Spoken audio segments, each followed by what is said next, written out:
Tere tulemast, Katrinid! Nii hea lihtne on pöörduda teie poole.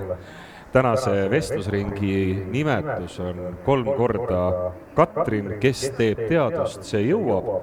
Ja ma kohe ka tutvustan siis Katrinid järjest, sest et õnneks perenime poolest olete te erinevad.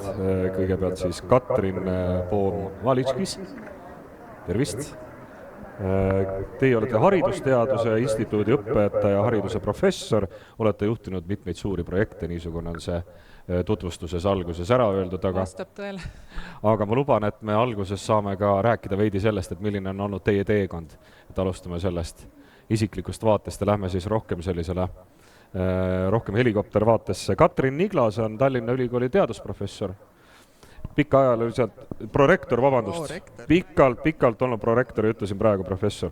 Rektorite nõukogu ja Tallinna Ülikooli esindajana mitmetes siseriiklikes õppe- ja teadusvaldkonna juhtkogudes ja töörühmades töötanud. Ka vastab tõele küll. Vastab, aga ma tahtsin ettepaneku kohe teha, et vaata, kui sa teietad, et siis sa võiksid nagu meie kõige 3 poole pöörduda ja ülejäänud osas me oleme nii palju siin juba neid vestlusi maha pidanud, et selle niisuguse mõnusama oleku jaoks võib sina peale minna vast ludinal. Me muidu olemegi sina peal ja te olete mulle kolleegid, sest et ka mina olen Tallinna Ülikoolis, nii et ma ei tea, miks mul aeg-ajalt läheb teie ja aeg-ajalt sina lihtsalt lähevad sassi juma, siis tundsin, et praegu oleme kuidagi kõik valgus ja kaamerad ja mikrofonid ja lihtsalt tekkis see teie, aga aitäh, Katrin. See jah, niisugune vaata matemaatiku taustuga, nagu ma olen, et kas 3 korda Katrin või Katrin kuubis ka natukene on hirmutav võib-olla.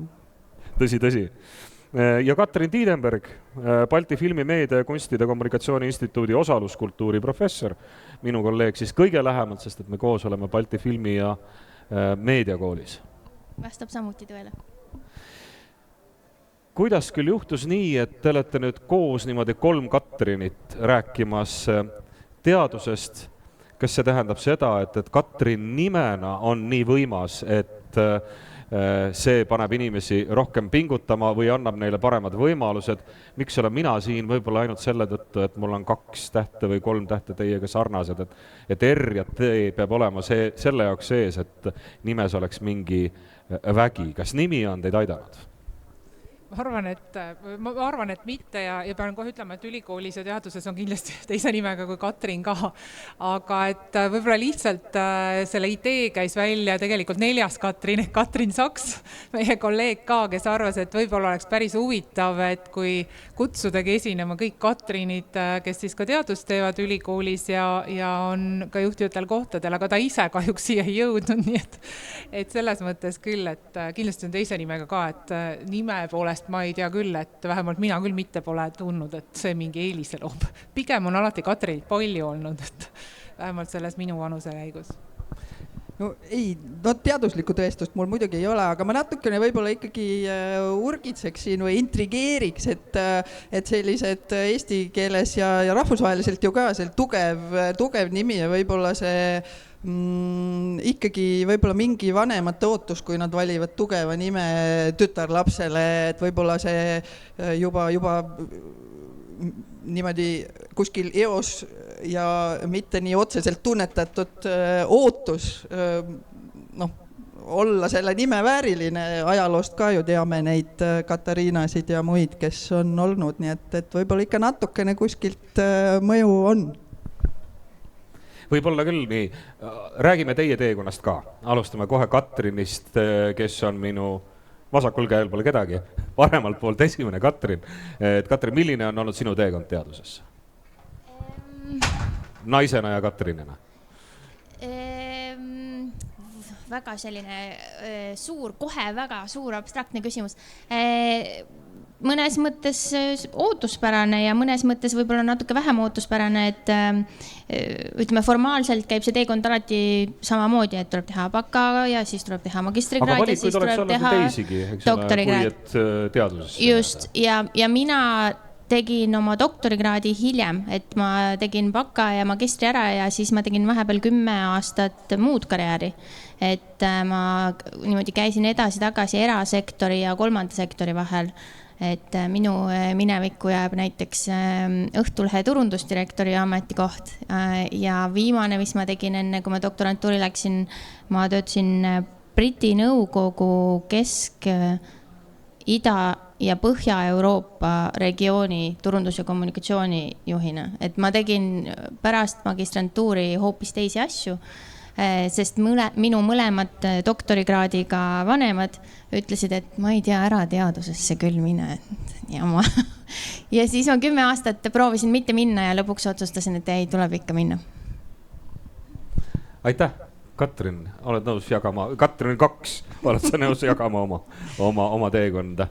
No jaa, ikka mingisugust plaani teadlaseks saada mul ei olnud, aga võib-olla tõesti ka kodust selline, et minu emal kõrgharidust ei olnud, aga see ka jällegi võib-olla mitte sõnadesse pandud, aga see ootus, et ajad on muutunud ja oma tütardele poegi vendasid mul ei ole, et see kõrghariduse niisugune saavutamise pisik oli kindlasti sees, koolis läks hästi, medaleid ka tuli ühtesid teisi ja siis mul oli pikalt arusaamine, et minust saab spordiarst kirurgi erialaga, kuna ma olin hingelt suur sportlane.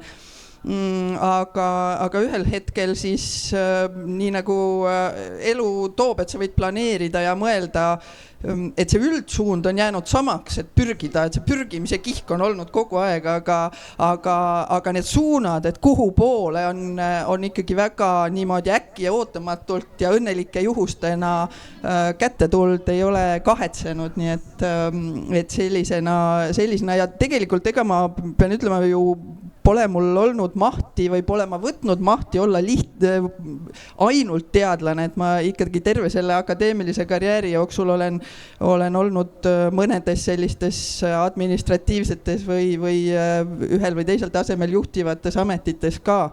Et täna ma siia julgesin tulla ainult sellepärast, et ma nüüd just suvel, kui teised olid puhkusel, laotasin oma need paberid laiali ja hakkasingi teadust tegema üle pika aja. Aitäh! Ja kolmas Katrin, natuke oma valikutest ja siia jõudmise teekonnast. Täpselt sama lugu nagu teisel Katrinil, et sellist plaani saada või tegeleda ainult teadusega ja jälle sama ka, et ega ma ei tegelegi ainult teadusega, et õppejõuametis kindlasti see teadustöö on ainult üks osa lisaks õppe- ja arendustööle. Aga kui ma nüüd niimoodi selle küsimuse peale mõtlesin, siis ka see sama, et minu vanemad mõlemad, ütleme sellist kodune on haridust hästi väärtustanud ja see nagu oli selge, et kõrgkool tuleks nagu lõpetada või et kuidagi nagu tundus nagu, et kuidagi nagu teistmoodi väga ei saa. Ja ma ise küll peaks ütlema seda, et ma olen sinna ülikooli jõudnud ja võib-olla ka siis sinna teadusesse, et see on olnud natukene juhuslik selles mõttes, et kuidagi elu on nagu sellised kaardid kätte mänginud või mul ei ole olnud selget nagu plaani, aga kui ma lõpetasin, ma küll ka töötasin, sel ajal oli selline asutus nagu kooliamet, riiklik kooliamet ja siis tehti ettepanek, et sest ma olen sattunud ka ajale, kus nii-öelda see nõukogude kord siis lagunes ja uut ei olnud. Ja siis tehti ju vahepealsed nii-öelda teadusmagistrid, ehk ma olin kõrgkooli, tegelikult ma oli kõrgharidus käes, siis oli 2-aastane nii-öelda magister ja sel ajal sai, ma veel nii hästi mäletan, et sel ajal sai seal stipendiumi, mis oli sama suur kui tolleaegne pension. Ja õppida mulle meeldinud ja see on tundunud põnev ja siis minu juhendaja, siis lõputöö juhendaja kutsus, et kuule, et kas sa ei tahaks tulla. No ja nii ma läksin ja nii on ta sealt edasi läinud, siis sama umbes juhtus ka doktoriõpingutega. Et see on natukene olnud nii, et need võimalused on nagu kätte tulnud, et ei ole olnud teadlikud valikud, aga ma olen väga rahul sellega, kus ma praegu olen ja see töö, et ta on põnev, ta ei ole rutiinne, kogu aeg on väljakutse ja õppida ja areneda, et see kogu aeg on vaja ja see on hästi mõnus ja tore. Mina tahaks teie kohta öelda ju lihtsalt kolleegid, mitte naiskolleegid. Aga meil on täna selline ka naistega seotud teema. Ma pean tunnistama, mul enesel ma ei olegi saanud teadust teha ilma naisteta, sest et kõik minu olulisemad õppejõud, Ragne Kõuts-Klemm, Marju Lauristin, Triin Vihalem, on kõik naisterahvad. Nii et kas siis ühel või teisel moel olnud minu siis teadusprojektidega, minu teadustöödega seotud ja tänagi ümbritseb ülikoolis mind ikkagi väga suurel hulgal naisi. Et et miks see nii on või et kuidas naised kogu selle muu sellise tormleva elu kõrvalt, sealhulgas ka pereelu kõrvalt suudavad olla nii efektiivsed, et nad on ka teaduses efektiivsed. Või kas see on üldse nii? Võib-olla mu väites on midagi valet. Võib-olla, kes teist soovib, ma küsin tegelikult teie kõigi käest. Kes teist soovib vastata? Ma võin alguse lahti teha, et ma arvan, et ma siin ütleks seda, et siin tuleb vaadata ka, kus ülikoolist me tuleme. Et Tallinna ülikool, eks see selline sotsiaal- ja humanitaaria valdkonna ikkagi eelkõige selline esindav ülikool, siis seda valdkonda, siis selge on ka see, et selles valdkonnas või nii-öelda nendes pehmetes, neid naisi on ka rohkem, et kui nüüd vaadata Tehnikaülikooli poole, siis see pilt on totaalselt teine. Tõsi, ja mina tulen Tartust. Just. Tartu kohta on jälle ilmselt erialati väga erinev. Kindlasti. Et selles mõttes, kui nüüd jällegi sellist statistikat vaadata, siis ju tegelikkuses, ma huvi pärast vaatasin, et on nüüd kuskil 33% tegelikult sellistest teadlastest ja uurijatest või ütleme maailmas on tegelikult ainult naised, et see ei ole sugugi nii palju. Ja tegelikult ka sellise karjääri mõttes ikkagi tuuakse välja just seda, et kui me vaatame ka professoreid Eestis, siis neid oli nüüd kas 26%, eks ju, kõikidest professoritest, et see tegelikult see pilt on hoopis teine.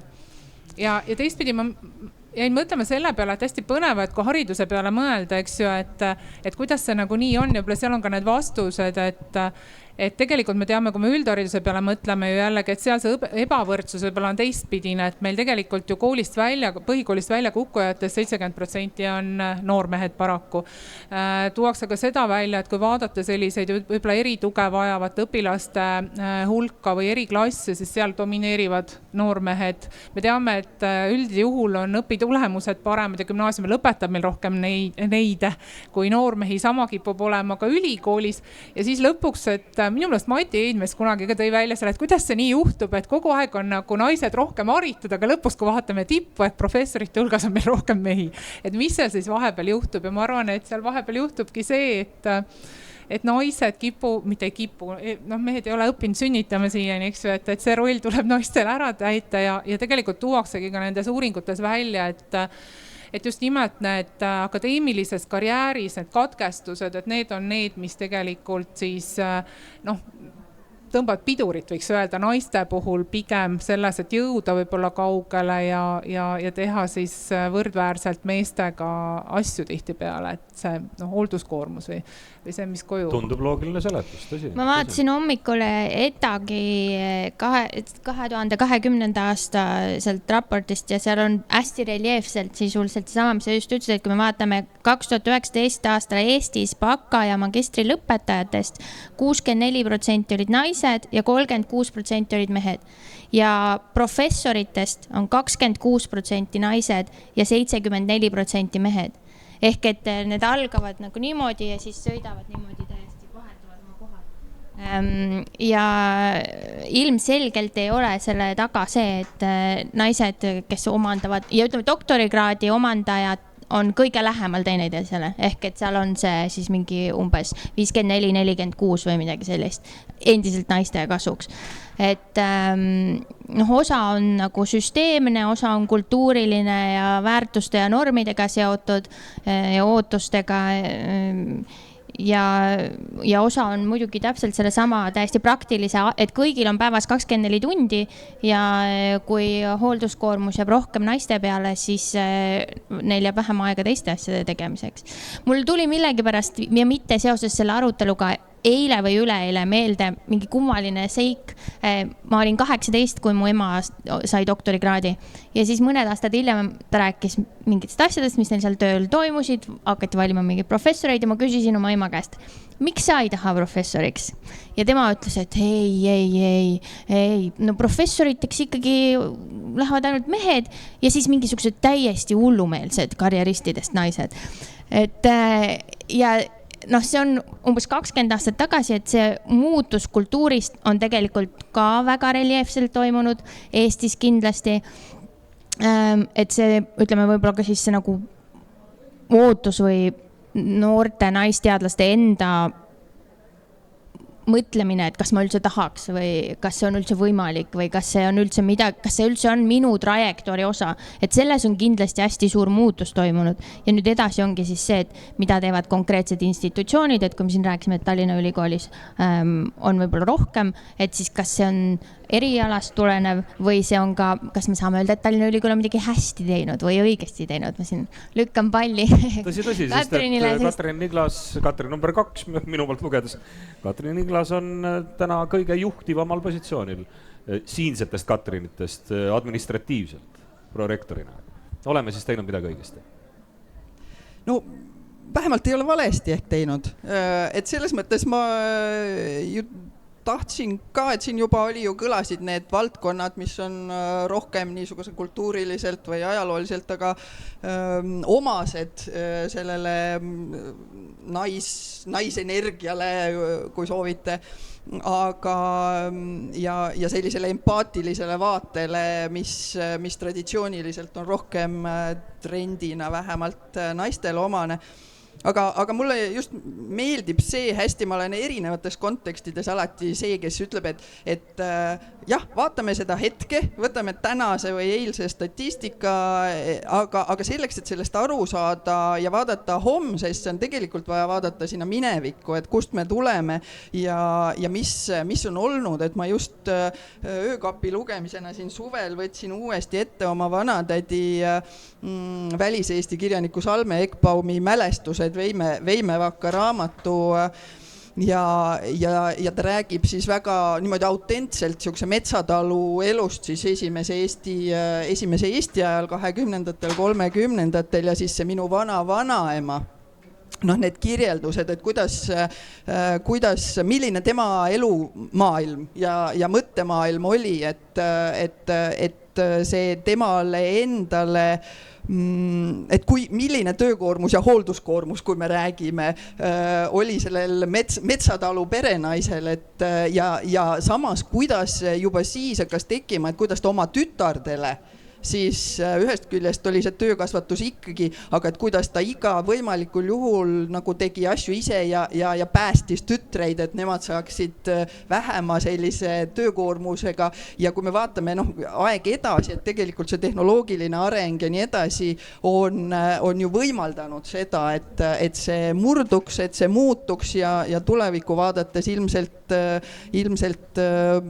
Skandinaavia maade poole vaadates ja mõeldes, et kui tormiliselt tehnoloogiad arenevad ja loodetavasti ka ühiskonnad, et ma küll ise julgen loota, et seda ühiskondadena pakutakse veel rohkem seda võimalust järjest seda niisugust töökoormust, kodust igapäevast töökoormust, ma mõtlen siis vähendada naistel, kellel ise on selleks sisemine tung ja soov pühenduda, sest ega teaduses ei saa läbi lüüa sellise nautlejana või et sa pead ikkagi olema üsna tugeval määral enesepiitsutaja.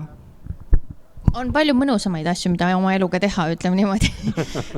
Ja see on nii-öelda nagu ka aus asi, mis lauale panna, et ei ole mõtet ka kuidagi nagu idealiseerida seda, et lihtsalt sellepärast, et vähesed naised jõuavad professoriks, et see peaks olema nagu mingisugune selline ütleme ambitsioonika naise kindel tahe või suund minna selles suunas. On palju igasuguseid erinevaid asju, mida targad, tublid ja ambitsioonikad naised võivad teha, et nad ei pea tingimata teadust tegema. Oluline on see, et need, kes tahavad, saaksid seda teha ja saaksid seda teha, ütleme siis, adekvaatses konkurentsisituatsioonis, mis on seotud jällegi siis väga paljude erinevate liiguvate osadega. Et kui me vaatame suuremat statistikat üleüldse nagu soolise võrdõiguslikkuse kohta, siis me näeme seda, et Eestis ja ütleme enamikes Euroopa riikides ja USAs ehk riikides, kus seadustega ei diskrimineerita naisi, et naised võivad valida ja autot juhtida ja mingeid selliseid baasinimõigused on olemas, et nendes riikides, kui küsitakse noortelt naistelt ja vanematelt naistelt, millal nad on kogenud mingit ebavõrdsust, siis enamasti naised ennem seda, kui nad saavad lapsed, ütlevad kõik, et ei, ma ei ole midagi kogenud, kõik on hästi. Sellepärast, et nende jaoks ongi, et see, kus on siis ütleme need traditsiooniliste kultuurinormide kajad tugevalt sees, on laste kasvatus ja seesama hoolduskoormus. Hästi palju ka sellisel nagu isiklikul väärtushinnangulisel põhjusel, et inimesed ise tunnevad, et ma ei ole hea ema, kui ma ei soorita emadust mingil konkreetsel viisil. Just see hoolduskoormus, et räägime selle ka veidikene lahti, kas mingite näidete ja seletuste põhjal natukene see tuleb juba välja, aga et millest see kõigest koosneb. Ja kuidas on võimalik selle kõrvalt samaaegselt teha teadust. Jah, et natukene lahti seletada ka mõni endise ajakirjanikuna. Ma ei tea, ma võib-olla ka tegelikult nüüd lähen natuke küsimusest mööda, aga mind jäi kuidagi kummitama üks paar päeva tagasi jooksis läbi lihtsalt Delfi uudistest, mis puudutab tegelikult seda vaimset tervist. Ma mõtlengi, et siin vaimse tervise telk on meie suht lähedal, et ilmselt seal on väga põnevad teemad, aga mulle jäi silma see, et nad tõid välja, et on viimase 2 aasta jooksul tohutult kasvanud siis haiguslehtede arv, mida on võetud just siis seoses vaimse tervise probleemidega. Ja toodi välja see, et kui varasemalt ei olnud nagu meeste ja naiste selline vahe, et kes võtab rohkem nagu tohutult erinev, üks asi, et nüüd on peaaegu 2 korda vist oli kasvanud ja tohutult on just naiste hulgas. Ja seal küll oli toodud umbes põhjenduseks see, et tõenäosus on, või miks see nii on, et miks naised nagu rohkem, et kõiki vaimsete probleeme kuidagi siis on haiguslehti rohkem nüüd viimasel ajal, oli kuidagi põhjenduseks toodud see, et tõenäoliselt naised julgevad nagu tunnistada või julgevad abi paluda. Aga mina ei mõtlema selle peale, et seesama, et kus võib-olla kõige paremini tuligi see hoolduskoormuse probleem ka välja, on see meie viimased 2 aastat, mis tegelikult toimunud on see COVID-i tingimustes. Et ma pigem ei mõtlema sellele, et kui me vaatame teisi uuringuid, mis näitab seda, et kes kõige rohkem on nagu pihta saanud. Rahvusvaheliselt toodi, eks ju ka vist oli eile või millal öeldi, et 2 miljonit naist on töötajanud viimase 2 aasta jooksul tänu sellele viirusele. Me teame, et siin ka ju Eesti andmed, mis näitasid seda, et eesliini töötajad, eks ju, kelle see töökoormus, päris mitte hoolduskoormus, kõige suurem valdavalt naised. Aga mida see tähendas kodus? See tähendas ju ka seda, et lapsed, kes kooli ei saanud. Ehk et see tegelikult naiste see hoolduskoormus kasvas nii drastiliselt, et mina pigem arvan, et see nende haiguslehtede arvu tõus ei ole mitte sellepärast, et naised julgevad öelda, vaid tegelikult seda läbipõlemist oli. Ja me oma ülikoolis, kui me tegime ka seda distantsõppe uuringut, siis väga selgelt tuli välja ja meil ju ka veel eriti raske neid, kes töötasid õpetajatena.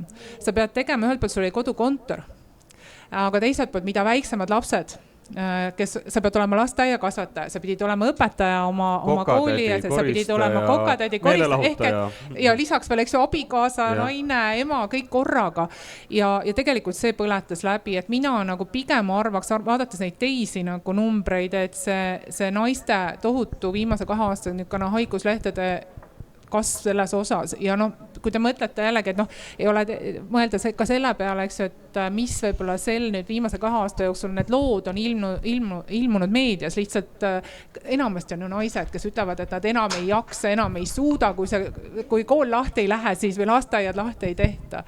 Et see ongi see hoolduskoormus, eks sa pead kodus just nimelt see kokatädi ja lasteaia kasvataja kõik korraga olema.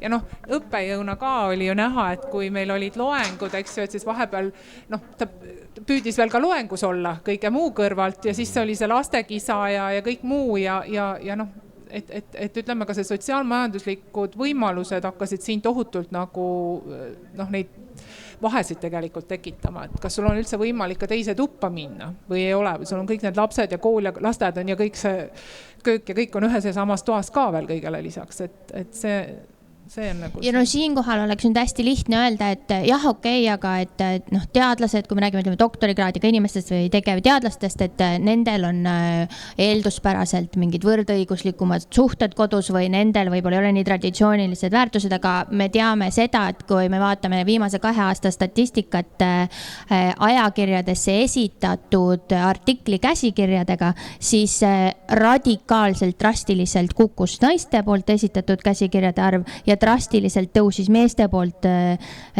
esitatud käsikirjade arv, mis annab eeldust, ütleme siis nagu arvata või seada üles vähemalt hüpotees, et isegi peredes, kus mõlemad on teadlased, oli isa ikkagi see, kes ütles, et ma lähen nüüd sinna tühja ülikooli ja kirjutan seal seda käsikirja ja sina tee seda kodukooli. Katrin, soovid jah? Eks ma pean tunnistama, et mina olen kindlasti üks see, kellelt see kodune see tunne ja et ei ole probleemi on nagu sünnilt või lapsepõlvest igiomane, et ma pigem olin selline oma naiivsuses ikkagi omast arust antifeminist, et kui see Nõukogude naistraktorist sulle ikkagi nagu risti tee peale lükati ja siis kuskilt mingisuguseid ilmselt moondunud jutte kuulsid, et seal kuskil mujal maailmas, et kui meesterahvas naisterahvale ukse lahti teeb, et siis saab kohtulikult karistatud juba, et selline äraspidise sunnitud võrdsuse teema oli kuidagi minule üsna aktuaalne ja ma olin nagu siis noore kanana või kukena, ei taha öelda, selle vastu, et õigus olla naine, õigus olla mingites olukordades teistsugune, et see joonlauaga, et ühel hetkel ma panin talle enda peas nime ka, et see joonlauaga võrdsus, mis tegelikult nagu tunnetuslikult siis seda naisi või naist lükkab pigem olemaks mehe moodi või sinna mehe malli, et see oli üks niisugune etapp, et siis selle kõrvalt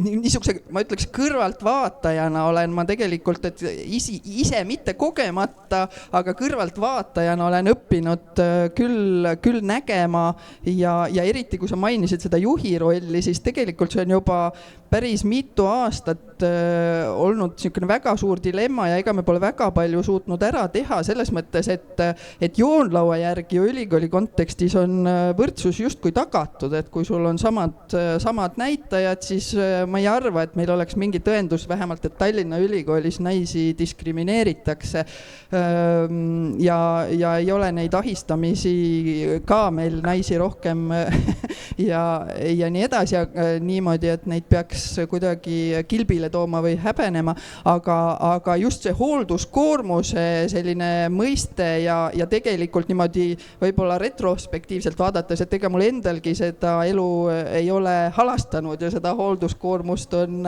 saatus päris kuhjaga toonud, et iseenda jaoks on teatud lahendused leitud ja tasakaalu otsimine käib, aga juhina ja sellena, kes ülikoolis regulatsioone teeb, et see on tegelikult väga keeruline ülesanne, kuidas tagada võrdset kohtlemist läbi ebavõrdse kohtlemise selles mõttes, et teades, et taustal on erinevad kontekstid. Et see terves maailmas on täna ikkagi väga tuline probleem ja eks ma pean tunnistama, et maailma kogemust õppides vaadates Inglismaad ja tundub siiani, et nad on üle piiri läinud, et see ei ole normaalne, et kvoote me ju ei taha ja seda ka ei taha, et postkast ülikooli poolt kell 5:30 lukku pandaks, et ei saaks enam töökirju lugeda ja saata. Aga võib-olla seal midagi on taga. On, et mõned ühiskonnad on liikunud, ma arvan, et me peame enda jaoks siin, on seedimist küll tahtsin öelda ja mõtlemist, et kuhu ja kuidas neid mõtteid mõlgutada ja reegleid sättida. Et on võimalik tippteaduses jääda naiseks ka, väljaspool seda nüüd hoolduskohustust, et ei pea mehestuma. Mul on nagu kerged vastuväited selle konstruktsiooni, see on niivõrd nagu binaarne konstruktsioon, just nagu oleks ainult üks viis olla naine ja ainult üks viis olla mees ja kui sa oled natuke teistmoodi naine, siis su ainus variant on olla rohkem mehe moodi naine, et ma arvan, et on olla väga palju viise nii mees kui naine kui inimene, et see otseselt minu jaoks ei ole väga produktiivne probleemipüstitus. Sina võid neid varjundeid avada tegelikult, me saame intrigeerida. Ma hakkasin hoopis mõtlema selle peale, et kui me rääkisime siin lahendustest ja Katrin rääkis, et juhina, et mida sa teed juhina, kui üks on siis see joonlauavõrdsus ja teine on siis kontekstitundlikud lahendused, et nii palju, kui ma olen rääkinud, ma olen Eesti Noorte Teaduste Akadeemia liige, seal on palju väga tublisid noori naisteadlasi, enamikel, kellest on lapsed. Ja siis ma just, kui te rääkisite, üritasin mõelda, et kas on aus öelda, et nemad on just nagu laste kiuste või mingi tohutu eneseohverdamisega saanud selle oma teadlase taseme. Ja ma mõtlesin selle peale ka seoses sellega, et juhendades doktorante, et mis on see, mida me neile mudeldame, et kas me mudeldame neile seda, et selleks, et olla edukas, pead sa olema hullumeelne masohhist, eneseohverdaja või ja kõigi teiste ohverdaja või on võimalik kuidagi teistmoodi ka. Ja mul tuli meelde üks lugu, mida räägib Lili Milani geenivaramust alati ja ta ütleb, et ta oli doktorant ja tal olid lapsed ja juhendaja ütles talle, et mine sinna konverentsile ja tal olid hästi väiksed lapsed, ta ütles, ma ei saa minna ja juhendaja võimaldas tal võtta kaasa nii lapsed kui ka lapsehoidja. Ja ta räägib sellest alati nagu näitena sellest, kuidas nagu süsteem ja struktuur, kui ta tunneb ära, et kelleski on potentsiaali, et nagu saab, ütleme siis, tegelikult saab igasuguseid lahendusi välja mõelda, mis ei ole tingimata võib-olla harilikud või tavapärased, aga et see, kui me räägime sellest ebavõrdsest või ebaproportsionaalsest hoolduskoormusest, see ei pea tingimata tähendama seda, et see naine ei tegele nende inimeste eest hoolitsemisega, kelle eest ta tahab hoolitseda. Või küsimus on ka selles, et kas ta saab seda, just jällegi, et kas ülikoolis on mingi lastetuba või mingisugused sellised lahendused, mis ei ole tingimata ainult seda, et emme läheb tööle ja issi peab nüüd tegelema, et jällegi on palju rohkem lahendusi. Kas me ülikoolides liigume sinna poole? On mingid selliseid võimalusi loodud? Ma ei tea, kas siis füüsiliselt ülikooli sees või kas me mõtleme selle peale, kas me liigume sinna poole? Lastetuba on meil olemas. Nii, lastetuba on olemas. Minu lapsed on nii suured, siis ei ole neid teenuseid kasutanud, et sel ajal, kui mina nii-öelda veel lapsed väiksed olid, siis muidugi seda ei olnud, aga jah, et vähemalt see on olemas. Selle lasteaiaga on ju see ka, et mina vahepeal sattusin Inglismaale õppima ja siis seal see lasteaed, kui selline tehti ülikooli juurde, see oli midagi väga uut ja väga naisi soosiv, et meie tuleme nõukogude ajast, meil on lasteaed täitsa elementaarne lugu ja muidugi oleme pahased, kui nohuga ei lubata ja köhaga ka, et siis otsime väiksemaid lasteaedu, aga üldiselt see ilmselt meil ei ole väga populaarsust leidnud, sest see niisugune terve lapse hoid on nii levinud meil juba nii, aga eks need elementaarsed asjad on ju ikkagi ülikooli poolt ära tehtud, et need lubatud lapsehoolduspuhkused arvestatakse maha sellest arvestuslikust perioodist, kus linnukesi kokku loetakse, et mida sa oled saanud. Võib-olla need kohad, kus me oleme rohkem kimpus, on see näiteks, mis ka maailma kogemusest, see osakoormusega töötamine, et sa ei peaks ilmtingimata, aga seal on need samad mured, et meie palgatasemed lihtsalt inimene ise eriti ei taha selle osakoormusega töötada. Ja teine ikkagi jälle mul ei ole teaduslikku põhjusend, aga olles nii kaua ülikoolis ja nii kaua seda kõrvalt vaadates eriti omane ikkagi naistele, et see osakoormusega töö on petlik. See lõpuks muutub ikkagi täiskoormuseks. Väga petlik, et kuna ikkagi eriti teadlase töömahtu tagumikutundides arvutada ja sellega, et hommikul kaart läbi ja õhtul kaart välja, on ikka üsna mittemõistlik ja võimatu. et siis tihtipeale kipub ikkagi niimoodi, et ja siis me nüüd aina enam peame teadlastena või tahame ka muidugi, aga ootus on igal juhul suurem, et ühiskonna poole veel vaadata, et lisaks sellele teaduse tegemisele ja õppejõuametile on veel igasuguseid rolle, kus just nimelt ka mingil määral tuleb sisse see võrdne, et igasugused komisjonid ja niisugused juhtivad ühiskondlikud ametid, mis otse ei ole ameti sees, et me just selle võrdse kohtlemise tuhinas ütleme, et sinna on vaja ka rohkem naisi ja sisuliselt ongi, aga teine pool igal sellel mõõgal on kaks tera, et mis see tähendab jällegi siis selle 24 sees sellele konkreetsele naisterahvale koormusena summaarselt, nii et siin on ka selliseid dilemmasid küll ja veel. Ehk et siin tegelikult võiks olla ka niisuguseid ühiskondlikke lahendusi, poliitilisi lahendusi, mis oleksid üle institutsioonide ka üle ülikooli näiteks. Saan ma õigesti aru? Kindlasti, et nii nagu ma olen juba vihjanud, et eks me olemegi ajaloolises arengus, mis täna on võõristav, on võib-olla ülehomme juba elementaarne ja vaatame järgmiste lahenduste poole, et samm-sammult edukamaks.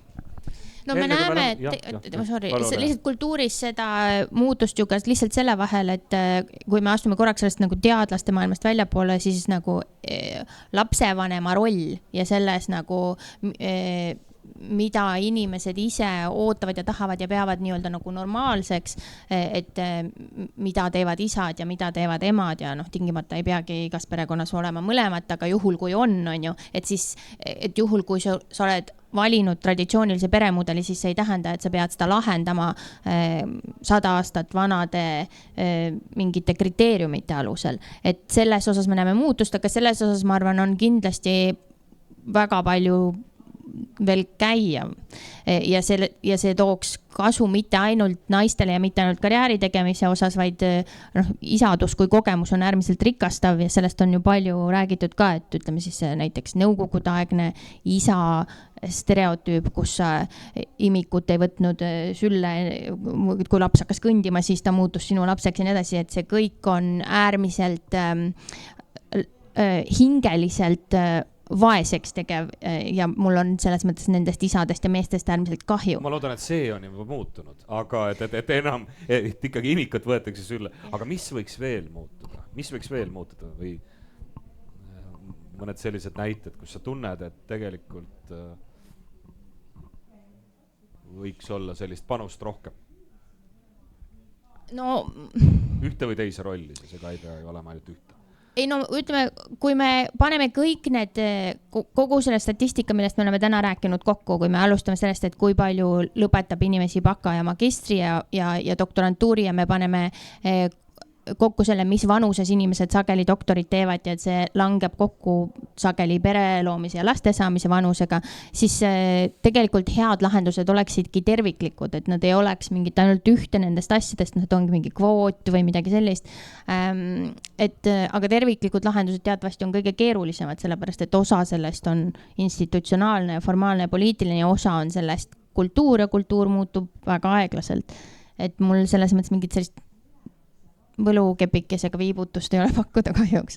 No aga andsid meile viite, Katrin. Ma lihtsalt jäin mõtlema, et sellest ilmselt ma just lugesin samast ETAG-i uuringust, kus võitles siis ka rahvusvahelistele teistele uuringutele ja ega see probleem on mujal ju tegelikult sama. Tõesti, et teistpidi me võiks öelda, et ülikoolis töötades, sest meil on ju väga selged kriteeriumid ja seal ei saa, sugu ei loe selles mõttes, vaid sulle loevadki see, et mida sa oled kirjutanud, mida teaduses teinud oled ja selles mõttes võiks öelda, et tõeliselt nagu võrdõiguslik kõik, aga et just ongi, et seal tuuakse ka välja seda, et seesama, et mulle kuidagi meelde see, et tõesti, et meil on jälle, ma jään ka mõtlema, et meil on natukene vist see teistmoodi või kuidagi nagu see enamus doktorante siiski ei tule nagu kohe peale magistriõpingute lõppu. Mujal maailmas väga tihti ikkagi need on need inimesed veel, kellel peret ei ole. Meil kipub olema see, et enamus on tõesti peredega inimesed või väga suur osa nendest. ja seal toodi just välja see, et tegelikult alguses, ütleme, noorteadlaste vahel ei ole vahet meestel ja naistel, aga et siis ongi see, et siis tuleb peale seda tavaliselt see doktorikraad saadakse kätte ja siis hakatakse peret looma ja siis tullakse tagasi teadusesse ja siis on toodi välja see, et umbes 13-aastase nii-öelda edusammu on tavaliselt hüppe teinud mehed, sest nemad on nagu jätkanud ja on juba karjääris tunduvalt nagu kaugemale jõudnud, et seda hüpet nagu järgi teha on nagu keeruline ja samamoodi, et noh, et ega ei ole häid lahendusi, et noh, näide, mis siin esimene Katri tõi, et kui on nii palju ka see sotsiaalmajanduslik taust, et sul on võimalus pakkuda seda, et ma lähen konverentsil, sa võid lapsed ja lapsehoidja kaasa võtta. No, Eesti ei ole seal ja ma ei tea, millal ja kas me üldse sinna jõuame, aga need on tõesti, need lahendused on keerulised ja noh, midagi ei ole ka teha, et eks see on ka just seotud ka ikkagi selle raha ja rahastuse ja selle lisa nii-öelda võimaluste pakkumisega. Ja see sama mingisugune ka tööajal ikkagi mingi teatava piiri tõmbamine, see käis korraks Katrin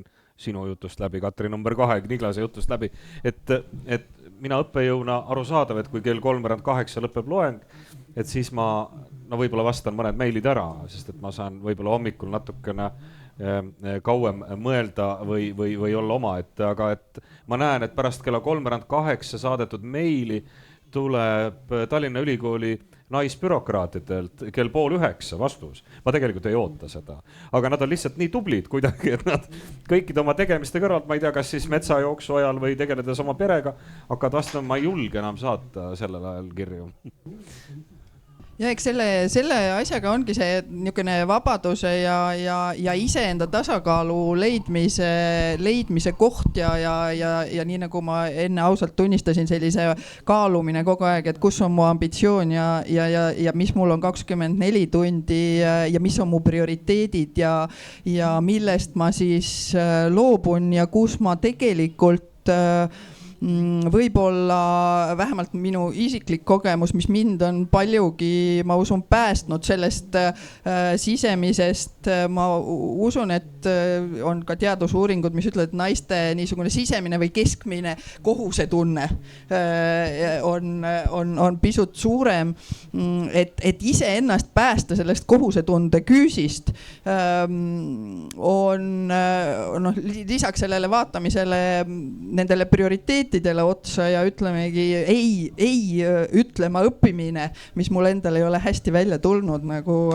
Mart juba siin märkas ja mainis, aga teistpidi ikkagi neid kohti on hästi palju, et kus sa tajud, et mis ei ole minu jaoks võib-olla nii prioriteet, et ma ei rutta sinna oma täisenergiat panema, aga ma tajun, et minu võib-olla kogemus lubab mul ka diagonaalis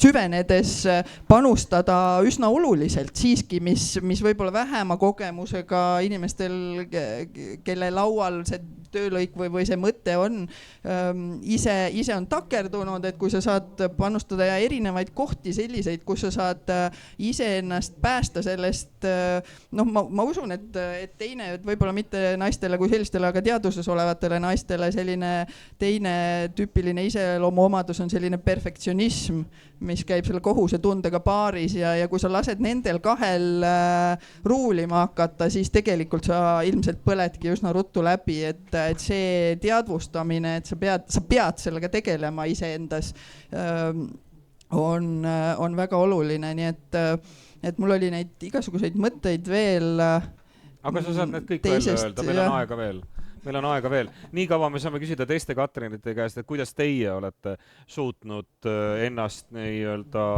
hoida tervena, mitte kaasa minna selle konkurentsipõhise kõikidele asjadele ja ütlemisega ja sellega, mis just Katrin Niglas välja tõi eelnevalt, perfektsionism seal juures ja ma pean kohe tegema, muidu ei ole võimalik, muidu ma ei ole tubli.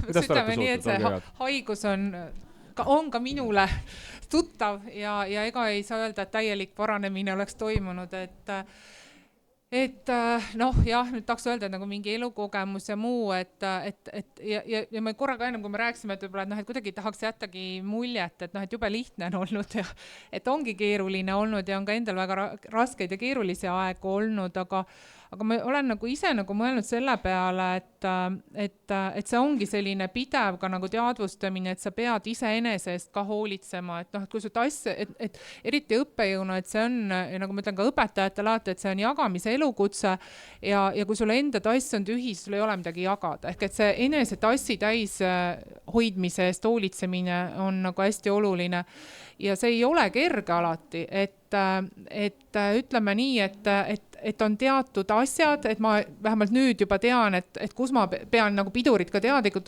tõmbama selles mõttes, et ka, et selline kohusetunne ja perfektsionism, et tahaks kõike teha hästi, aga kodune kasvatus on olnud see, et tee alati nii hästi, kui sa saad. Et mis ei tähenda seda, et võib-olla vähem, et teised arvavad, et see on kõige parem, aga ta peab minu jaoks olema see võimalikult hästi. Ja see on nagu see, mis tihti viib nagu sinna ka olukorda, kus tundub, et noh, miski ei ole hea ja midagi ei toimi.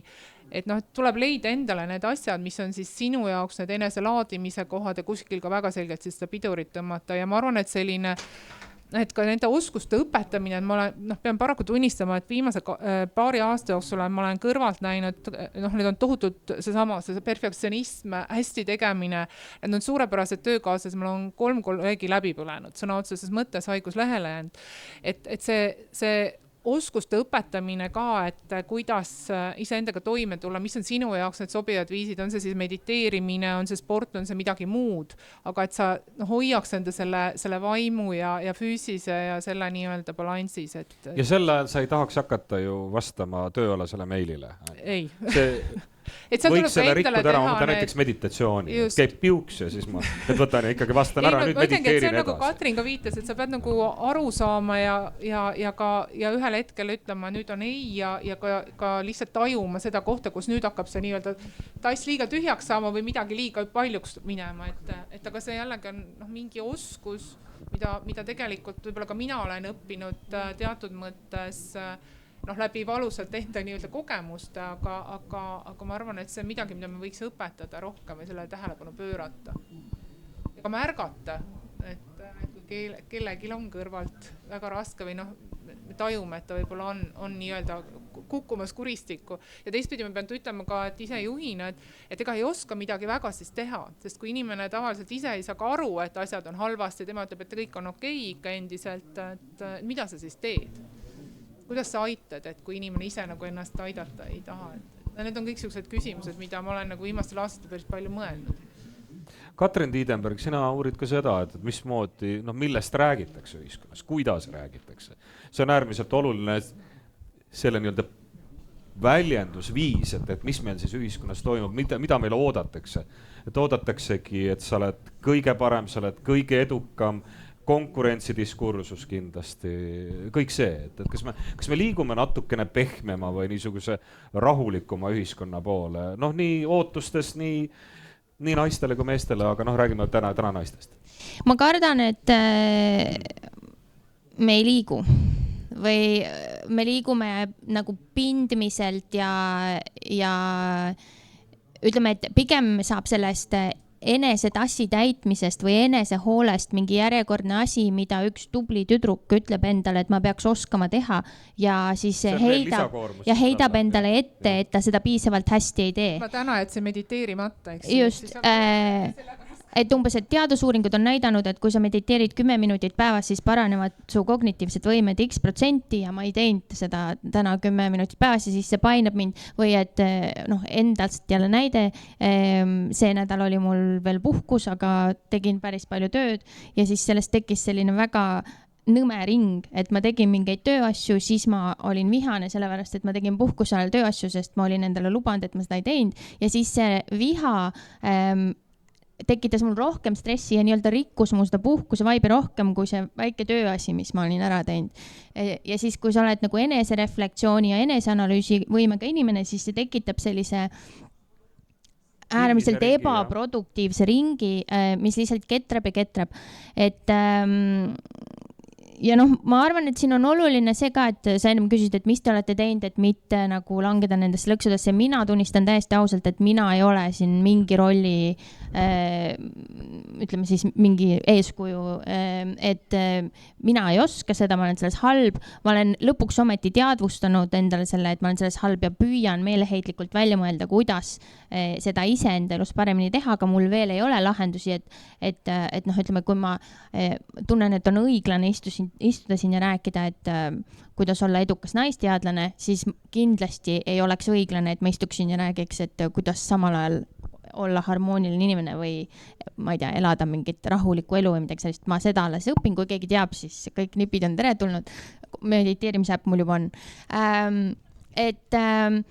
Ma arvan, et siin ongi nagu kõik sellised, kõik lihtsad lahendused ei ole tegelikult mingid lahendused. Et igaüks peab mingi süsteemse lahenduse endale leidma. Hästi palju on kinni väga-väga keerulistes asjades nagu konkreetse peredünaamika ja konkreetsete inimeste vahelised suhted. Minul on äärmiselt tore, toetav ja väga heast isast partner, aga kellel on ilmselgelt oma roll või kellele tuleb anda minu saavutustest mingi siilukese.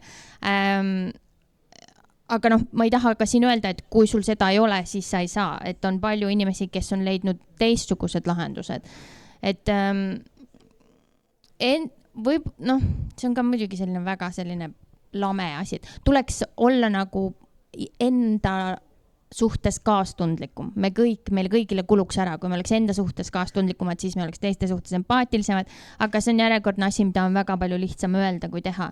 Et mingi hetk, kui teised läbipõlevad inimesed ümber põlevad läbi ja kõik nende tegemata jäänud asjad jäävad sinu taldrikule, siis on raske olla väga empaatiline. Ma nägin siit, kohtusime metsas Rabas, Ilmarise või jah, tegelikult siis Pääsküla Rabas, et olid perega koos, et selline loodusesse minek, kuigi see Pääsküla Raba paraku on ka selline, et see on nagu Viru tänava aega, mingitel kellaaegadel, ja või siis Viru Raba, kus me kõik massis koos kuhugi läheme ja massis koos kuskilt tuleme tagasi, õudselt stressis, sellepärast, et hirmus palju inimesi on.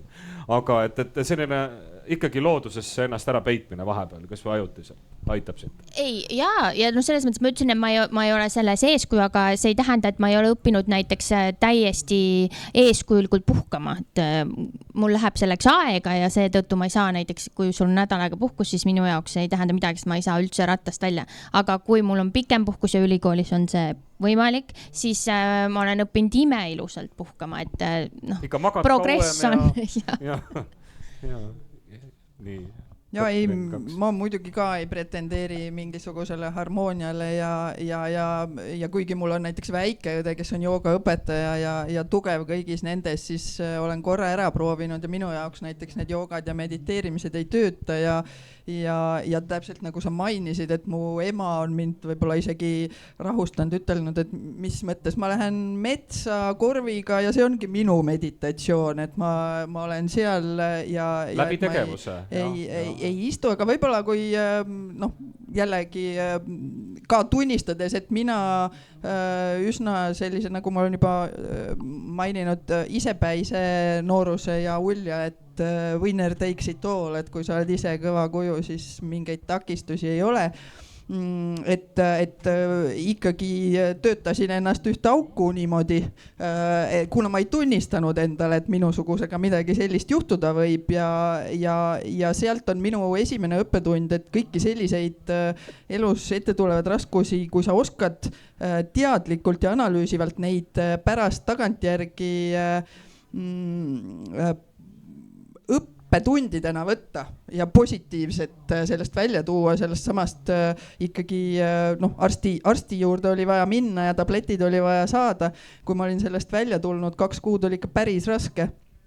Et siis ma arvan, et pärast seda õppejõu ja juhina on mu vaade teistele inimestele oluliselt empaatilisem ja iseendaga oskan ma ka siis öelda, et ma enam ei ignoreeri, vaid kui kuskilt kripeldama hakkab, siis tuleb sellega tegeleda.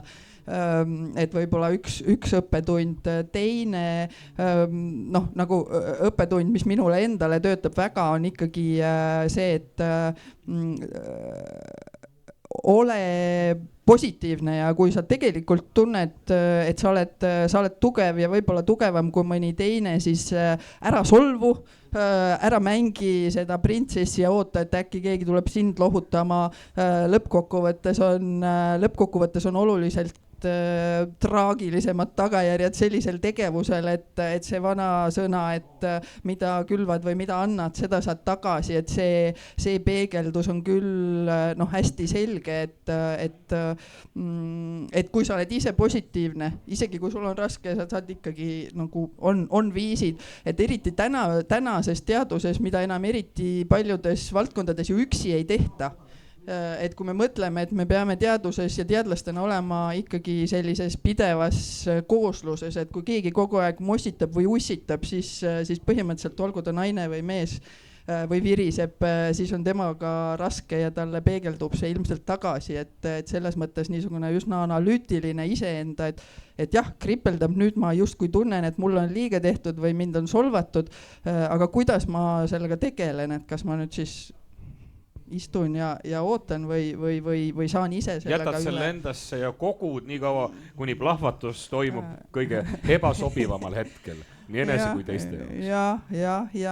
Ja võib-olla siis see, et sa ei küsinud, aga ma siis ikkagi ütlen siia veel selle õppetunni ka, et kui sellest iseenda ajast, et on mingisugused asjad, mida sa tunned, et kui sa oled nagu üsna käsnaks ennast pigistanud ja need avalikult tunnistatavad kultuursed sellised lõõgastushetked paistavad pigem koormavat, et ma ei jõua seal ooperis istuda, kui mul see niigi olen väsinud, et siis ei pea ju kogu maailmale ütlema, et õhtul istun teleka taga, vaatan mingisugust üsna korralikku seepi ja laristan nutta.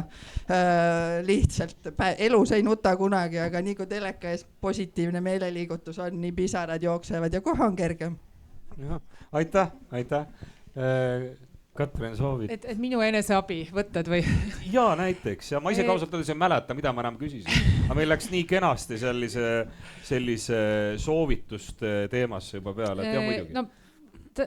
Mind aitab ja seesama ikkagi liikumine ja mida ka jälle öeldakse, et teistpidi, eks ju, et ka igavesti kasulik, et nii sellise heaolu hormooni tekitamiseks ka ajus, et selles mõttes selline liikumine ja sport ühelt poolt, aga ütleme, et ka sellised mindfulnessi harjutused, et ka, et kui siin juba üksjagu aastaid tagasi oli selline keeruline aeg, et siis ma ikkagi enda jaoks ka leidsin seda, et selline teatud, kas nüüd seda meditatsiooniks nimetada, aga teatud mõttes küll sellise eneses nagu selle tasakaalu või rahupunkti üles leidmine, ehk et ma tõesti, kui ma nüüd ei eksi, et oli Ärksusse raamat, kus oli ka kaasas siis tegelikult audiofail ja mina sain sellest abi, et mul on küll praegu üks teine äpp, mida ma aeg-ajalt kuulan, mis lihtsalt sellise aitab nagu mõtted puhtaks teha ja ma saan sealt pidevalt viimasel ajal teateid, et ei ole seal käinud, et selles mõttes, et pigem jah selline liikumine ja jällegi ikkagi, et selline, et kui sul on see kodune taust nagu korras ja sellised lähedased suhted korras, et siis on kõik palju lihtsam.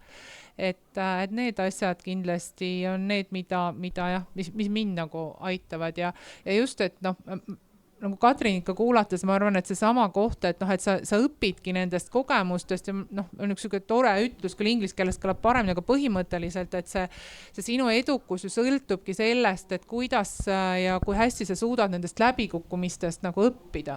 Ükskõik, et kas need on siis sul nii-öelda erialased või ka sinu isiklikus elus, et kui need on sinu jaoks õppetunnid ja sa saad nagu aru, et mida ja kuidas sealt, lihtne oleks alati hakata süüdistama, et nad kõik teised ja ükskõik on see tööl või olid seal halvad ja jätsid midagi tegemata, aga mis see minu roll oli ja et järgmine kord lihtsalt sellest kuidagi targemini võib-olla välja tulla või hakkama saada, et võib-olla need mõtted.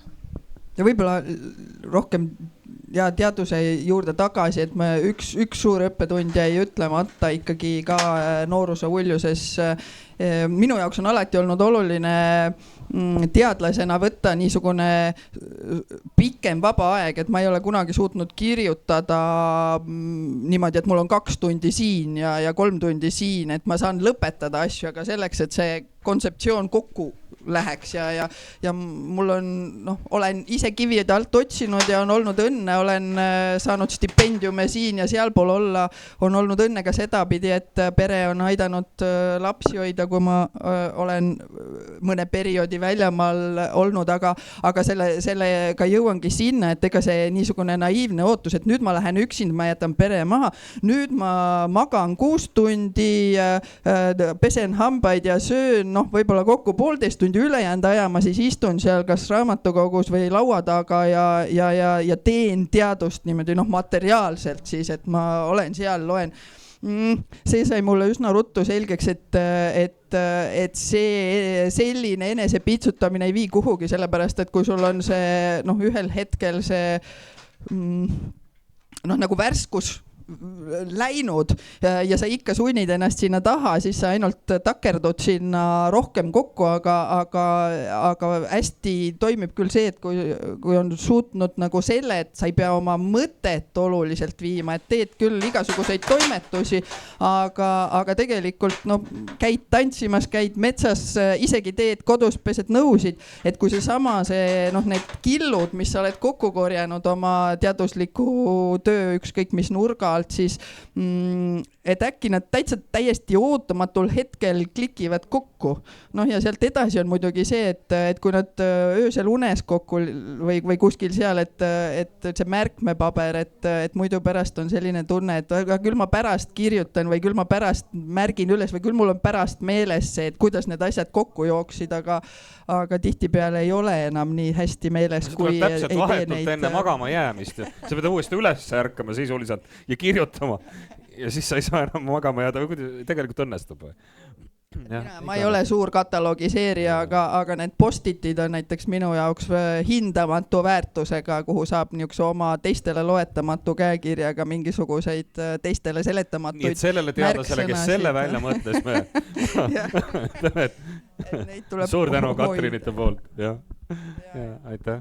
Ma hakkasin mõtlema praegu, et ütleme, et kõik, kes kuulavad, ei ole ju teadlased, et kui me mõtleme nagu laiemalt siit välja, et muidugi need kõik asjad, et sport ja loodus ja mediteerimine ja positiivne mõtlemine või need individuaalsed asjad on olulised, aga need ei ole, nendest üksinda ei piisa, vaata, ja kui me mõtleme, et kui me tahame nagu, ütleme, ühiskonnana liikuda selle poole, et meil on kõrgem osakaal ka naisprofessoreid või et kõrge teaduspotentsiaaliga naised ka teadusesse jõuaks ja siis seal läbi ei põleks, on ju. Et siis me tuleme tegelikult ikka tagasi selle juurde, et siiani meil uuringud näitavad, et nii Eestis kui mujal tüdrukuid kasvatatakse intensiivselt tublideks ja see on väga spetsiifiline tubliduse kriteerium ja erinev sellest, kuidas poisse kasvatatakse tublideks. Et see on selline hästi korralik, kohusutundlik, seesama perfektsionism, kõik need asjad, millest me oleme siin täna rääkinud, mis just nagu ühelt poolt teevad võimalikuks eduka tegutsemise, aga teiselt poolt võivad hästi kiiresti viia selle läbipõlemiseni, eriti süsteemis, kus me alustasime seda juttu, et 20 aastat tagasi oli üsna levinud mõelda, et naised ikkagi ei ole professorid, et see on ikkagi väga haruldane juhus, et kui on süsteem, kus on endiselt mingid kajad, kus sa naisena tunned, et sa pead kuidagi eriti tubli olema või eriti tõestama, et sa kuulud sinna tippu, nagu legitimiseerima oma olemasolu seal lisaks sellele meetrikale, mida nagunii on vaja, et sa üldse saaksid liikuda edasi karjääritrajektooril. Et siis me nagu ütleme, suure kollektiivse kultuurina peame endalt küsima, mida me oma tütardele räägime, mismoodi me neid kasvatame. Ja sellest samast, et ütleme, palgalõhe puhul öeldakse väga palju, aga naised ei küsigi, on ju. Aga ei küsigi, aga sellel on mingi põhjus, miks nad ei küsi. Et see on selle sama tubliks kasvatamise, tagasihoidlikuks kasvatamise mündi teine külg. Et ütleme, tulles siis nagu mikrotasandilt, võib-olla sinna makrotasandisse, et mitte, et ma väidaks, et te kõik peaksite oma tütred teadlasteks kasvatama, aga võib-olla me peame vaatama natuke seda, et missugused need tubli tüdruku parameetrid on ja miks need erinevad tubli poisi parameetritest ja mis asi see on, mille eest me kiidame lapsi. Ma tegelikult tahan ka küsidagi ka auditooriumi käest, enne kui ma annan teile sõna tagasi. Aitäh, täiesti selge, et tänased tütarlapsed ehitavadki ja on tulevase ühiskonna tegijad. Ja täna on õige hetk seda enda käest küsida, seda sama, mis Katrin Tiineberg praegu ütles. Aga on teil tekkinud nüüd seda vestlust, me oleme juba natuke üle tunni aja vestelnud, et kas teil on tekkinud mingeid mõtteid, mis te tahate jagada?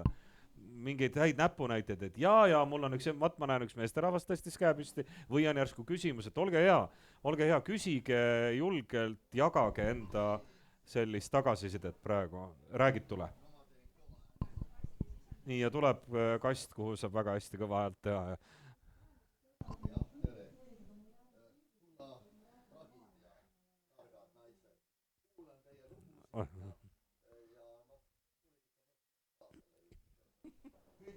Mõtted olid sellised, et te olete hariduse süsteemis juba hõivanud vähemalt 3/4 ära ja töötate seal. Kindlasti hõivate te arstiga teaduse. See on jumala kindel. Aga nüüd ma küsin, kas tasub seda teha? Te kindlasti teete seda, ma näen, meie teadus kindlasti feminiseerib ja see on päris loomulik täpselt nii nagu haridus. Aga vaata, olge nii kavalad ja tehke seda, et see teid õnnetuks ei tee. Ma nägin siin juba natukene, jube tore oli vaadata niisugust avalat vestlust, mida harva kohtub. Mina väga harva kohtan, ma käin ikka rohkem meesteringis ja niisugused, mul on üksikud lähedased naised, mitte neid ei ole korraga. ja tõepoolest, et jah, te niikuinii, ma ütlen, ükskord te võidate niikuinii, ütleme selle sentensi ära ja te võidate teaduses, te saate enamuse Eesti teaduses.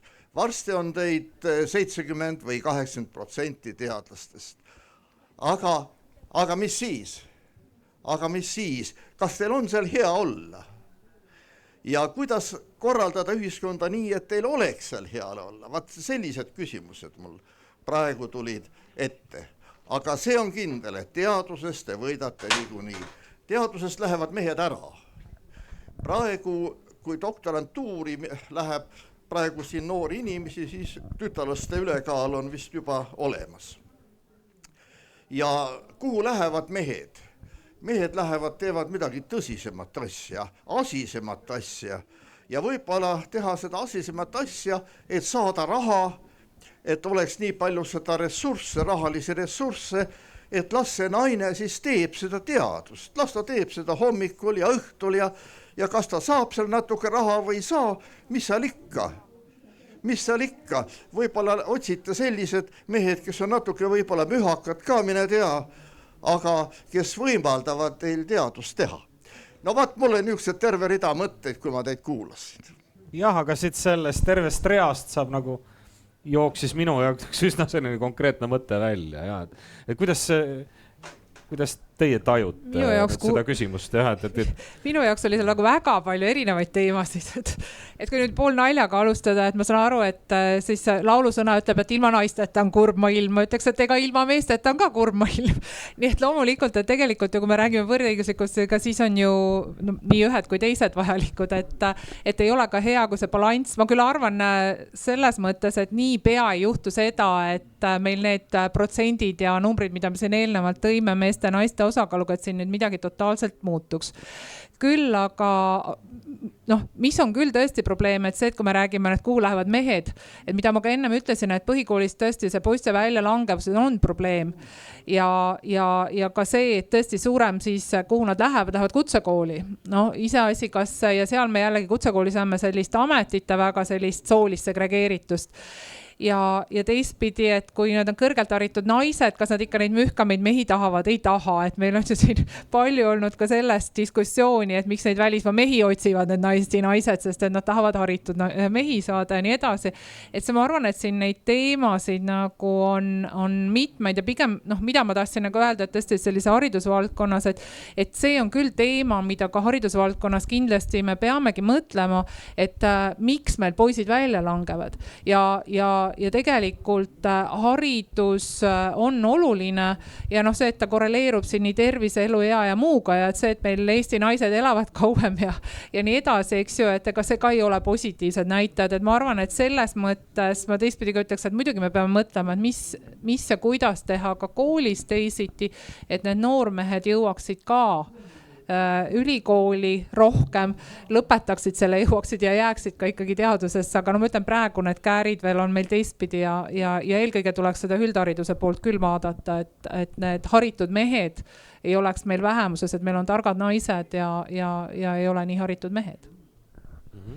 No ma arvan, et seda teemat me olemegi siin üle tunni lahanud, et kuidas me saaks teha nii nagu ülikoolide poolt või ühiskonna poolt ja isiklikus vaates, et naistel teaduses hea oleks, et seda teemat ma rohkem ei vaataks, aga see esimene küsimus, millest te alustasite, et kas see on teadusele ja maailmale hea, et naisi teadusesse läheb, no ma sinna ei läheks, et väikses Eestis ja kui tõepoolest see ennustus täide läheb, et äkki ülehomme ongi 70% naisi, ma arvan, et maailmas ja Eestis ei lähe, ei uppi ega juppi sellest tasakaalust välja minemisest midagi, aga neid praeguseid statistikaid vaadates ja tegelikult ju vaadates neid päris elulisi probleeme, mida erinevatel ühiskondadel on, nimetage neid siis nendeks inglise keeles wicked problems ehk siis nurjatud probleemid, sotsiaalsed probleemid.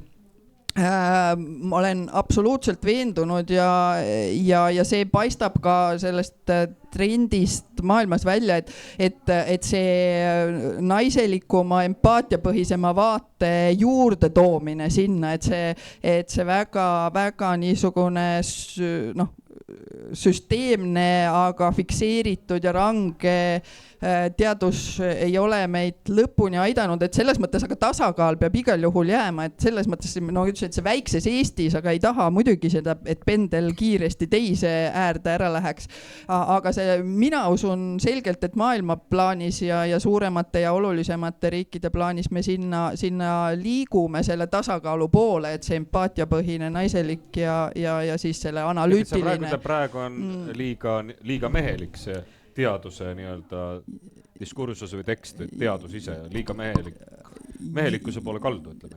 Jah, selles mõttes, et see oli üks teema, mis mul just enne ka turgatas ja jäi rääkimata, et kui siin mu paremal käel olev Katrin mainis, et justkui kõik on väga objektiivne ja et meil teaduses on mõõdikud paigas, et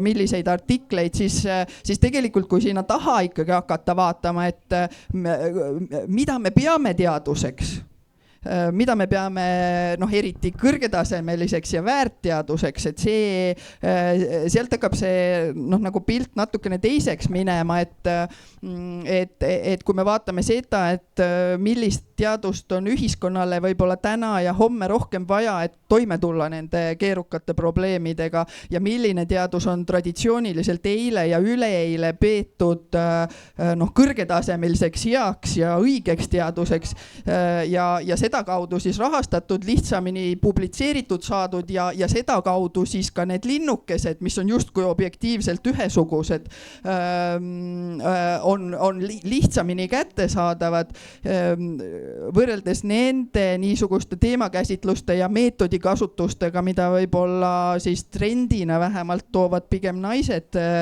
samm-sammult teadusesse juurde. Et see on terve omaette niisugune küsimuste ring jällegi, aga ikkagi lõpetan selle sama tasakaalu küsimusega, et minu mõtlemine käib kogu aeg sellisel mitmemõõtmelise kontiinumi peal, kus see pendel ei tohi ei ühte ei teise ära minna selleks, et hea oleks. Ma lisaks ja võib-olla selle, et meil on ju vaja teadust, kus kõigil oleks hea olla, mitte ainult naistel oleks hea olla. Ja lihtsalt meil hetkel on olnud küsimus, et kas see praegune nii-öelda ajaloost päranduseks saadud süsteem on ehitatud väga teatud tüüpi elukaare ja elukogemusega inimeste nägu ja nende soosimiseks. Sest et asi ei ole ju jällegi mingites kvootides või naistes ja meestes, me tahame, et kõik kõrge teadusliku mõtlemise potentsiaaliga inimesed jõuaks teadusesse, sest et meie ees maailma, inimkonna ja ühiskonna ja kultuuridena seisavad väga suured probleemid.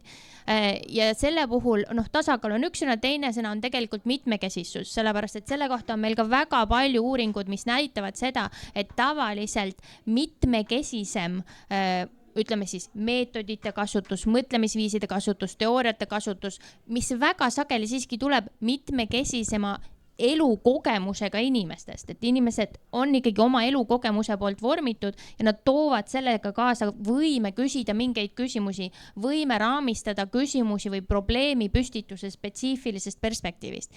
Et meil on vaja süsteemi, mis võimaldab mitte ei lamesta ja ei lükka eemale mitmekesisust, sellepärast et mitmekesisus ei ole võib-olla niivõrd puhas või niivõrd lihtne manageerida. Et kui on väga homogeenne süsteem, siis seda on kõiki neid kriteeriumeid on ja kõik on lihtsam mõõta ja nii edasi. Et ta on näiliselt tõhusam, aga tegelikult ebaefektiivne, sest et ta ei tooda seda uut teadmist, millega oleks midagi võimalik maailmas muuta.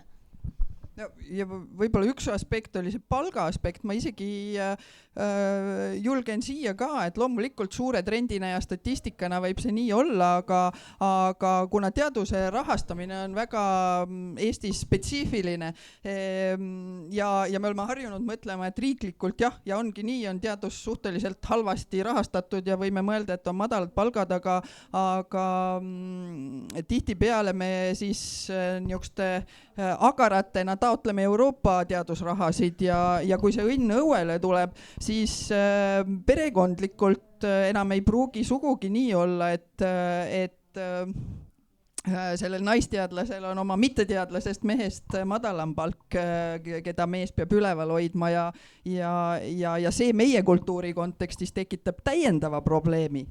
Nagu te arvata võite, nii et ei ole siin ka kõik need stereotüüpe ei tohi täna enam, et maailm on nii kirju, et stereotüüpe ei tohi lasta enda üle nagu ühtepidi võimust võtta. No ja teadusest peaks ikkagi, ma leian, maksma avaliku huvi jaoks kogutud rahaga, mitte kuidas see siis oli nende rikaste töömeeste rahaga. Aitäh. Kas kuulajatel, austatud auditooriumil on tekkinud veel küsimusi, veel mingid näpunäiteid, mingid mõtteid, mingid nõuandeid, aga ilma selle see toru ei anna mulle palju juurde, ma olen kõva häälega mees. Aga ma ütlen, et ma ütlesin, et ükskord te võidate niikuinii ja nüüd ma ütlen peale seda teie nii-öelda pikka ka mitmekülgset vastust, küsimus oli ka niisugune tükiline, et te võidate varsti, kallid naised. Ma ütlesin, et ükskord te võidate niikuinii, siis ma ütlen, et varsti te võidate. See juhtub õige varsti, aga ma ütlen, aga kas õnn tuleb koos selle kõuele? Vaat seda ma jäin veel kahtlema. Ma püüan siis, aitäh küsimuse eest või märkuse eest, et Katrin tuleks korraks tagasi, Katrin Tiidenberg, korraks selle juurde, mis meil oli kohe alguses see küsimus. Mees või naine, mees roll, naise roll. Et räägi natukene sellest mõttest, et kuidas seda saaks niimoodi et sul nagu päris valmis retsepti ei ole, aga võib-olla veidi filosofeerida teiega koos viimased 10 minutit, et sellel teemal, et millisel moel need hallid varjundid seal kahe vahel tegelikult aitavad siis luua harmooniat. Seda sama harmooniat, et me ei saaks öelda, et on üks ja teine ja ilma üheta ja ilma teiseta. Ja? Hästi segane küsimus võib-olla. Aga mäletad seda rolli ja ma mäletan, et ma juba korra ütlesin, et see mulle ei meeldi ja sa lükkasid mulle selle tagasi nüüd. Aga sa oled saanud tükk aega ennast hoojaks rääkida. Ühesõnaga, kui me räägime nagu teoreetiliselt sellest, kuidas mõeldakse teoreetiliselt naiselikkusest ja mehelikkusest, siis need on, ütleme siis, kokku lepitud ajaloolise taagaga normide kogumid. Ja? Need ei ole mingisugused objektiivsed mullast võrsunud asjaoludega ka taevast meile pähe kukkunud faktid. Need on erinevates kultuurides erinevad, need on erinevatel ajalooetappidel erinevad, ehk et tegemist on just nagu ütleme siis mingisuguse ühiskondliku lepinguga, on ju. Ma arvan, et sellele samale mitmekesisusele, millest me siin rääkisime, tuleb hetkel pigem kahjuks, kui öelda näiteks, et meestele tuleks kasuks olla naiselikum ja naistele tuleks kasuks olla mehelikum. Tähendab, kui on see inimene, kelle jaoks see keel on vastuvõetav ja arusaadav, siis võib muidugi nii öelda. Aga ma arvan, et kuna ütleme siis selle normatiivse naiselikkuse ja mehelikkusega kaasneb nii palju ootusi ja eeldusi, mille puhul paljud inimesed tunnevad, et see piirab neid või kohustab neid või ahistab neid või mida iganes, siis kui me vaatame enda ümber, siis on väga palju inimeseks olemise viise ja ka väga palju naiseks ja meheks olemise viise. Et ma ei eriti teaduses, ma ei kirjeldaks seda, et ole natuke mehelikum teadlane või ole natuke naiselikum teadlane või ma sain aru, mida sa mõtlesid, et selles mõttes, et see on funktsionaalne keel, aga et need mehelikud meetodid ja naiselikud meetodid on ka ikkagi veits natuke mehelikum ema. Nagu veits jama jutt või selles mõttes, et ma tean väga palju naisteadlasi, kes füüsikuid ja nii edasi, kes tegelevad nii-öelda nagu ütleme siis kasutavad väga positiivistlikke meetodeid, tegelevad mõõtmisega ja nii edasi.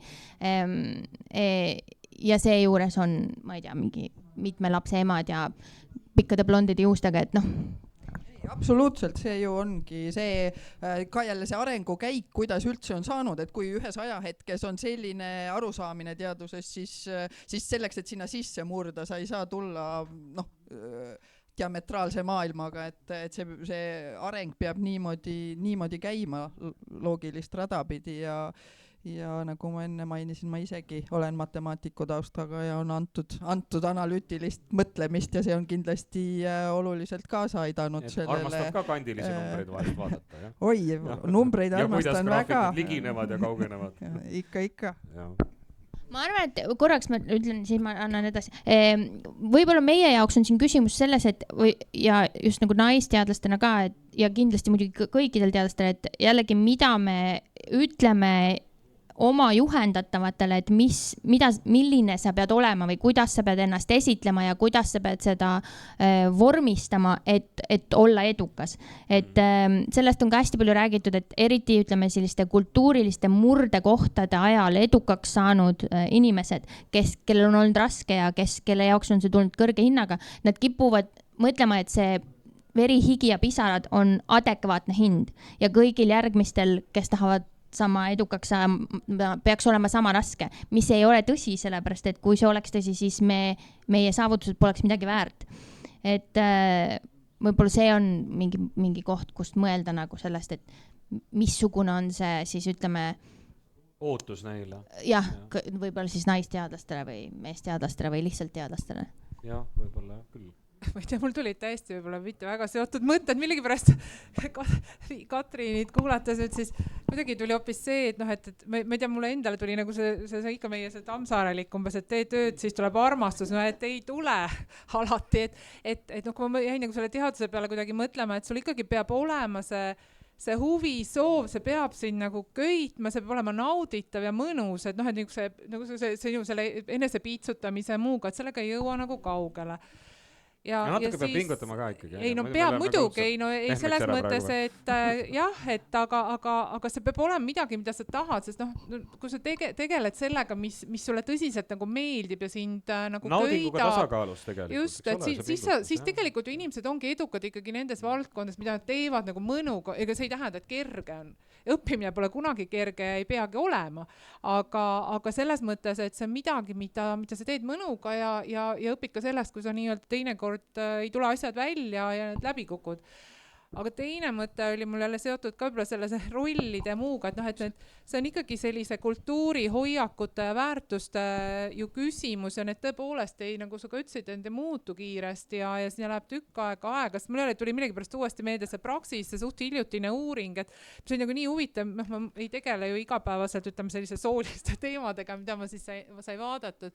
Et see, kuidas nagu tüdrukute puhul siis, et kui mida pidasid vanemad oluliseks mõlemate puhul oli siis see raha kasutamine või ütleme rahatarkus, aga siis ülejäänud osad said poisid tüdrukud täiesti eri maailmades. Et see, et tüdrukute puhul oli siis söögi tegemine, et see on oluline oskus, mida peaks kindlasti oskama teha. Siis oli käituma peaks oskama, poistel ei ole oluline, aga tüdrukud peaks oskama käituda. See on see tubliks olemise asi, just täpselt, mul tuligi seepärast meelde, siis emotsioonide juhtimise suhtlemisoskus on tüdrukutel oluline, poistel ei mitte. Poistel oli kõige olulisem ettevõtlikkus, autojuhtimisoskus peaks nendel kindlasti olema ja siis 3. oli tehnoloogia käsitlemine.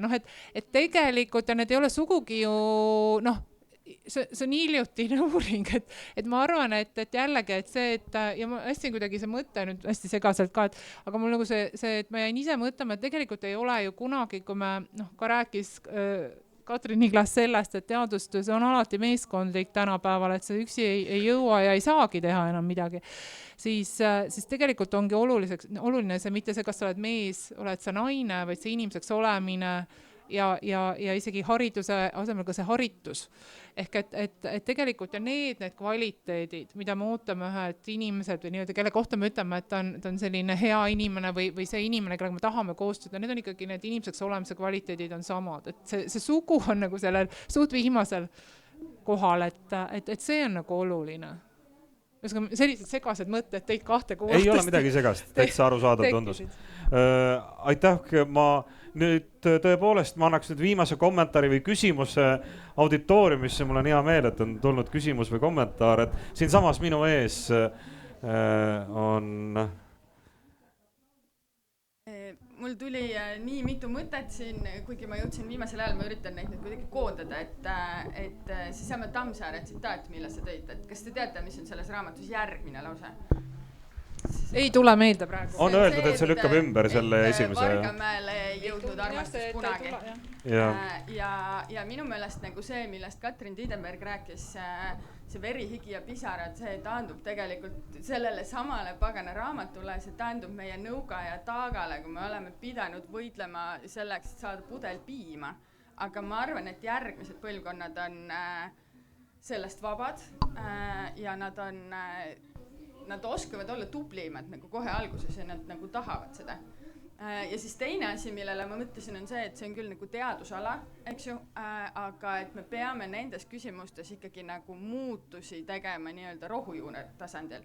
Ehk siis nagu haridussüsteemis laiemalt ja vaatama ka seda,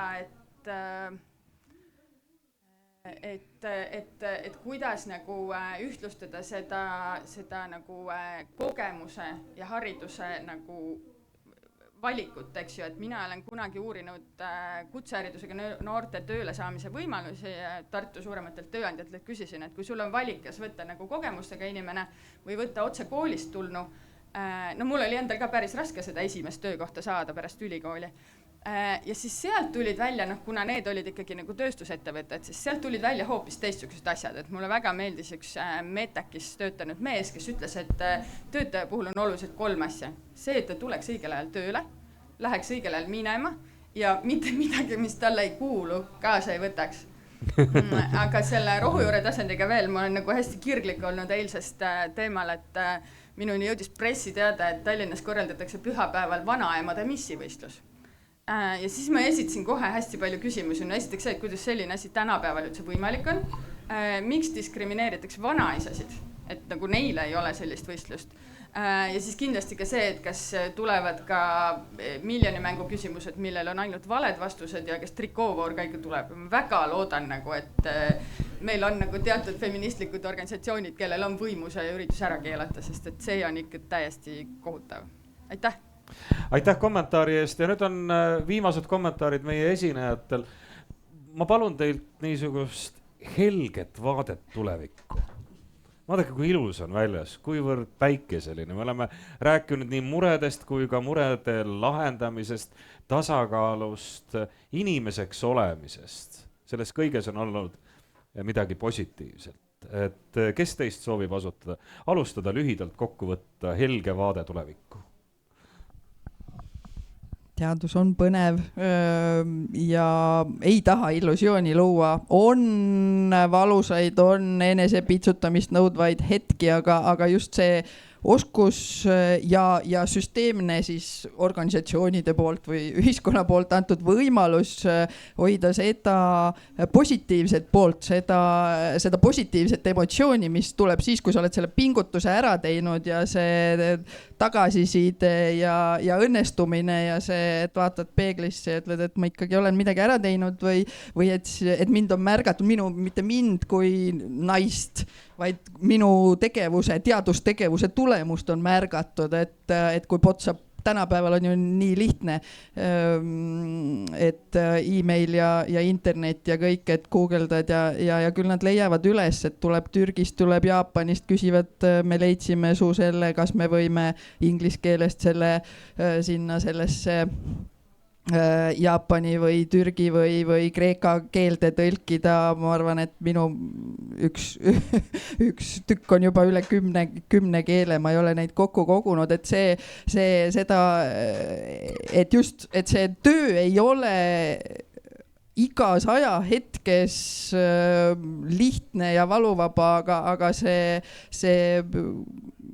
protsess tervikuna, et sul on see uurimismeeskond, kus on head läbisaamised, kus erinevad ägedad mõtted tulevad üles ja siis, kui see pingutus on tehtud. Nii et selles mõttes mina küll olen rahul. Aitäh! Võib-olla ütleks seda, et ei pea kõik teadusesse tulema, et oluline oleks see, et leida see, mis sind kõnetab, mis sulle sobib ja mis tõesti sind nii-öelda teeb õnnelikuks selles elus, et kui see on teadus, siis kindlasti jah, aga kui see ei ole see, et siis sellise enese piitsutamise najal, et ma ei tea, et keegi on teadlane, ma tahan olla samasugune nagu tema, et siis see ei vii kaugele. Aga küll, mida ma mõtlesin, et selles mõttes, et ükskõik kes või kus me oleme, et seda, mida me peaksime paremini oskama, on võib-olla sellist, et hariduse õppimine, seda ma ütleks küll, et igal juhul, aga ka just seda tõenduspõhisust, ehk et eriti praegu, kus meil levivad igasugused pseudoteooriad ja see internet toob koju kätte, jumal teab mida, siis et oskus küsida alati, et kui keegi räägib või kui sa loed ka, et aga kus sa tead või kui tõenduspõhine on see info, et seda oskust tahaks küll, et selles mõttes seda teaduslikku mõtteviisi ja oskust küsida neid nii-öelda teadlase moodi küsimusi, võt seda oleks küll vaja kõigile ja seda ma sooviks ka meile kõigile, et ma oskaks neid õigeid ja kriitilisi küsimusi küsida ennem, kui me pimesi usume midagi või kuulda võtame. Võib-olla lisaks siia selles, et seesama esimene mõte, kui sa küsid, et hea ja helge, siis ma mõtlesin, et aga tegelikult on ju nii huvitav. Ja milline luksus ja privileeg see on, kui sa teha kogu aeg midagi, mis sinu meelest on huvitav ja eks see entusiasm, ütleme, teha seda, tegeleda selle enese piitsutamisega tuleb sealt samast kohast. Tegeleda kuskilt mujalt ei tule. Just. Ja siis ma mõtlesingi, et me oleme siin rääkinud naistest, teadusest ja võrdõiguslikustest ja igast asjadest, aga tegelikult hea teadus algab heast küsimusest. Ja mida me tahame ühiskonnana on see, et kõik, kellel on head küsimused, et neid nagu innustataks nende peale mõtlema ja neid õpetataks, kuidas on võimalik küsimustele vastata. Me alustame sellega kodus ja me liigume sellega läbi koolisüsteemi ja lõpuks, kes tahab, kellel on totaalne fiksatsioon, mida sul on teadlasena vaja, jõuab selle küsimusega siis lõpuks ka sinna teaduseni, aga ta ei pea sinna jõudma, aga see küsimuste küsimine ja väärtustamine ja poisid peavad autot juhtida oskama ja tüdrukud peavad süüa teha oskama, aga küsimusi küsida võiks mõlemad osata. Et ma arvan, et võib-olla see on nagu see, mis ei ole ka nagu raske või kuidagi selline, et tuleb hakata nüüd ühiskonda lammutama või mingeid kvoote seadma, vaid lihtsalt see on hea festival selle jaoks ka. Aitäh esinejatele, aitäh auditooriumile.